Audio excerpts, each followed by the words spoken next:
أنا مرة أخرى مشاهدينا الكرام تلقي اتصال من عند الأخت خديجة 37 سنة، عيطت ليا كتعاود لي واحد القصة اللي والله إلا بقيتي كنسمع وكنشوف قصة في قصة في أمور صادمة.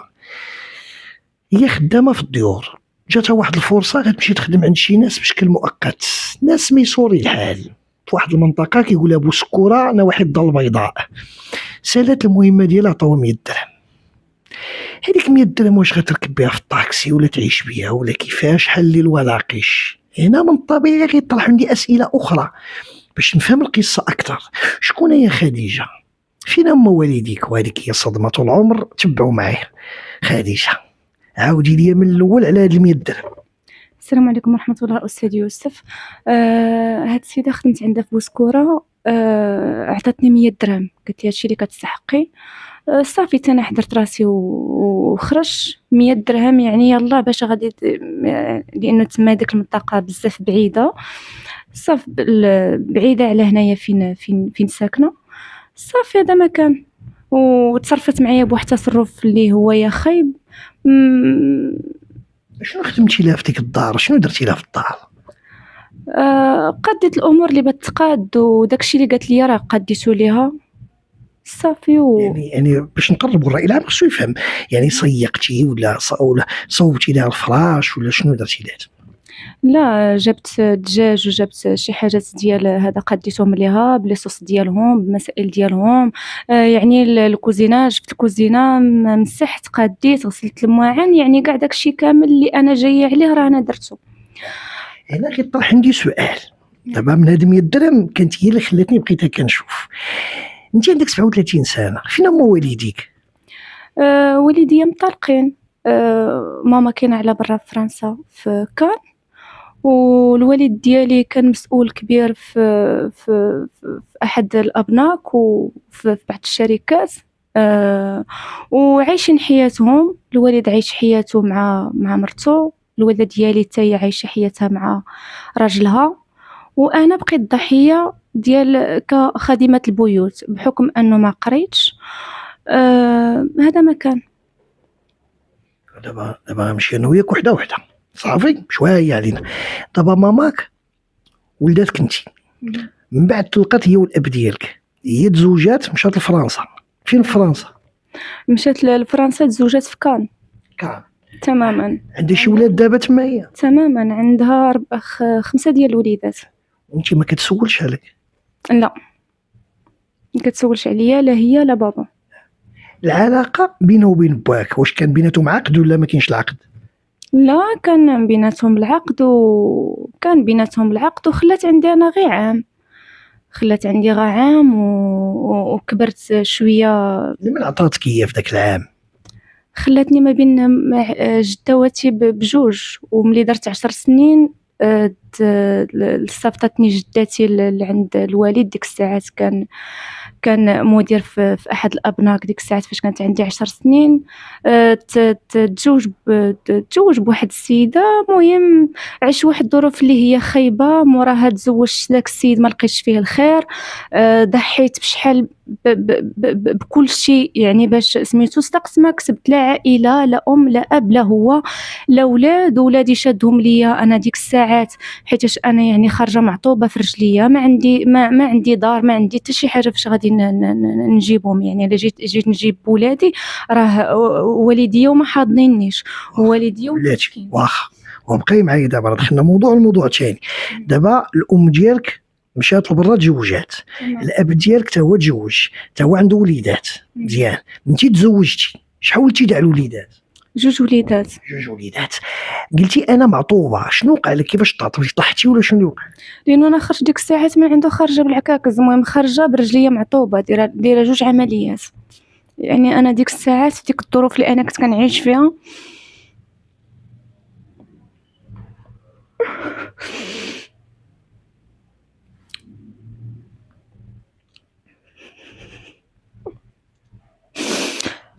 انا الظروف اللي كنت كنعيش فيها ديك الساعات، انا خاص لي يقابلني. المهم يعني ما استطعتش انني نشد ولادي، كوني انني معطوبه صحيا، وكوني انني ما عنديش مقر، ما عندي لا دار لا والو، وكون انه والديا مفرتكين، يعني حتى عائلتي ما شدوني انا، ما بقى ولادي. هذاك النهار بعد انا اللي خرج فيه، ما يعني حتى حد ما عقل عليا. بيت في مدرسه على الكرتون، وتما غادي نبدا حياتي كخادمه البيوت.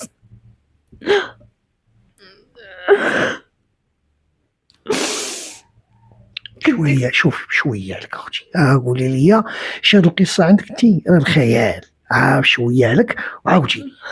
هو نعاونك، هو قال لك سيري بحالك. كيفاش تخرجتي انت وخليتي ولادك؟ راجلي ديك الساعات صافي فاش طعتبت في رجليا وشافوا والدي يعني لاباس عليهم وكل شيء، قال لي ملي لاحوك والديك وهذا حتى هو لاحني، ما تسوقش ليا، شاد ليا ولادي وصافي. من ديك الساعات وانا بديت حياتي كخادمه، كان نخدم في الدور ديال الناس، نخدم في القهاوي، نخدم هنا نخدم هنا. مهم اول ليله انا ديك الساعات فاش غادي سميتو بيته في الكرتون، في واحد المدرسه في تارقه، يعني حدا الديور ديال عائلتي، حدا عائلتي فين ساكنين. انا خدامه في الدور ديال عباد الله. اول ديك الساعات داك النهار بعد ديك الليله انا بيته في كرتون، فوق الكرتون. بيته كيفاش غتخدمي وانت مهرسه في رجليك؟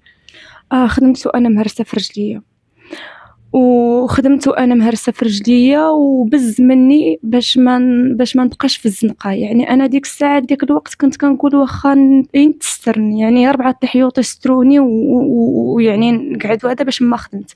انا ديك الوقت راه خدمتها ب 16 ريال للشهر، اقسم بالله خدمت هي بس، واستغليت بمعنى الكلمه، استغليت نيت وخدمت عند واحد السيده حدا عائلتي، نيت حدا عائلتي في تارقه.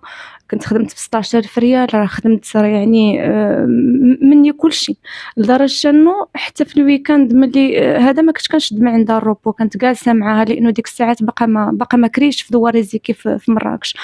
المهم يعني لدرجه انه في الروبو في الويكاند عفوا كنت كندير لهم حمام مغربي، كنت كندخلهم بواحد وكنت كنحك لهم. المهم يعني تستغليت بمعنى الكلمه.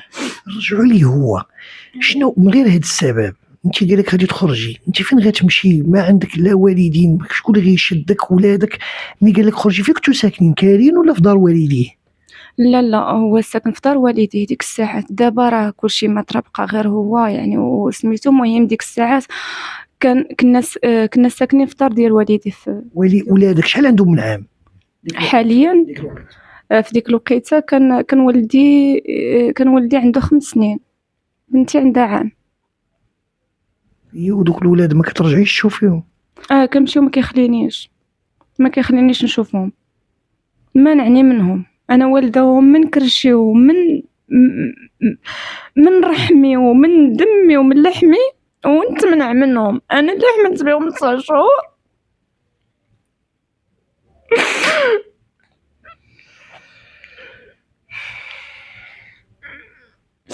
انا اللي نحمل بهم 9 شهور، نتحرم منهم ونتدد بهم ونطير بهم. مشاهدينا الكرام، والله العظيم بدينا ب100 درهم مشات تخدم في بوسكوره. من بوسكوره من طبيعي غيطرح عندي هذا السؤال، خصنا في الوسط العائلي ديال عندك راجلك، عندك وليدات، فين هما والديك؟ تزوجتي مشيتي لكان 6 الولاد، وهذه راه على من الزوج مسؤول في بنك، ولدتي وليدات اخرين وبعقد. انا الشرع ثابت هنا، وهذه على على من ضحيه اش هاد البنيه؟ هذا سؤال. هذيك الام، رجعوا لها هذيك الام عمرها عيطات لك؟ لا، ما كتسولش فيا لا هي لا هو، وذنوبي وذنوب ولادي على من ما، ونقول حسبي الله ونعم الوكيل في هاد العواشر. حسبي الله ونعم الوكيل اللي كان ليا حيله وسباب. ما قريت، ما كونت راسي من 2011 وانا كنخدم هنا وهنا ونتقشقل هنا وهنا، ما حن فيا حتى شي واحد، كلشي على نيتي. اللي قالوها هي كنثق فيهم وكلشي، وهذا فين وصلت؟ صحتي وليت بغيت غير صحتي ما لقيتهاش. راس مالي كله دويان وكراو. دابا كتمشي كدوري في الشارع وكتمشي للقهوه وكتبيعي هادو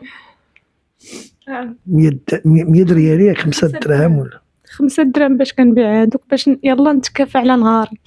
شي مرات كندور على الخو، شي مرات كندور ما كاين بعض المرات القهاوي اللي كيقول لك ما تدخليش. هذيك الجده ولا الجدات اذا صح التعبير باقيين في الدنيا ولا مشاو عند الله؟ لا اللي من باك ولا اللي من امك اللي اختاريتي؟ لا باقيين في الحياه. ما عمرهم سولوا عليك ماما؟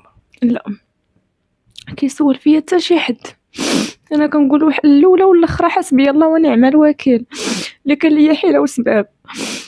انا واخا تشوف الاستاذ يونس كنظاهر بالقوه وكندير راسي قويه، ولكن والي اش هز انا في قلبي. يعني لا اولاد لا والدين لا عائله لا صحه لا. وليت كنخدم عند الناس، نجي نحطهم في الكرا، نجي نحطهم في مسؤولياتي، نحطهم في الدواء ونقعد الله كريم، ونحطهم في كريدياتي لا عندي شي كريدي ونجلس. الوليدات كتشوفي تصورهم؟ لا دابا انا الا كاع شفتهم في سميتو في الزنقه وهذا ما نعرفهمش. بغيتي تشوفي ولادك؟ اكيد كاين شي واحد ما غاديش توحش ولادو، شيء طبيعي. دابا كتمشي لعندو تيقول لك ما تشوفيهمش تماما. كنتلاقى معاه كنشوفو هذا كيقول لي ما كل مره كيبقى يطمعني بهم، كل مره جيب لي ولادي نشوفوهم. شحال عنده من عام دابا؟ الياس عنده دابا تقريبا 18 عام. 18 ولا عنده 18 عام. والبنيه عندها 16. انت عندك جوج؟ الياس هذا ما عمرو سول عليك؟ لا. هو مجوج مرة اخرى ولا ما مجوجش؟ ما عرفتش.